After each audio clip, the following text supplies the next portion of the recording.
સમાચારમાં આગળ વાત કરીએ તો થોડા દિવસ પહેલા ગઢવી સમાજ વિશે ટિપ્પણી કરનાર ગીગા ભમ્મર ફરી વિવાદમાં આવ્યા, કારણ કે હવે તેમણે દલિત સમાજ વિશે ઝેર ઓક્યું હોવાના આક્ષેપ લાગ્યા છે।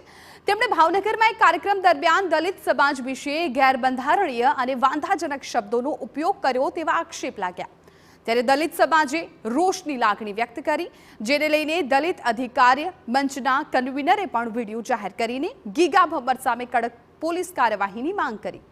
સોશિયલ એક્ટિવિસ્ટ દેવેન્દ્ર ચુડાસમાએ પણ ગીગા ભમ્મરના નિવેદનને વખોડ્યું છે। લોકોને તમે જીવતા સળગાવી દો, તમારા અમુક માણસો દલિત સમાજના લોકોને ઘોડા પરથી ઉતારે, મોટી મંડળીમાં પણ બનાવ બન્યો હતો જેને ઘોડા પરથી ઉતાર્યા હતા અને પછી ફરિયાદ થાય એટલે કોઈ દલિતો ખોટી ફરિયાદ કરે છે। આવા તમે નિવેદન આપો છો। ગીગાભાઈ ભમ્મરે દલિત સમાજનું અપમાન કર્યું છે અને બંધારણની જેને બીક ન હોય એવી રીતે એ બોલે છે મીડિયામાં, સોશિયલ મીડિયામાં અને જાહેર પ્રસંગોમાં એવું બોલે છે જે બંધારણની વિરુદ્ધ હોય છે। બે સમાજ વચ્ચે વૈમનસ્ય ફેલાવે એવો વિડીયો છે।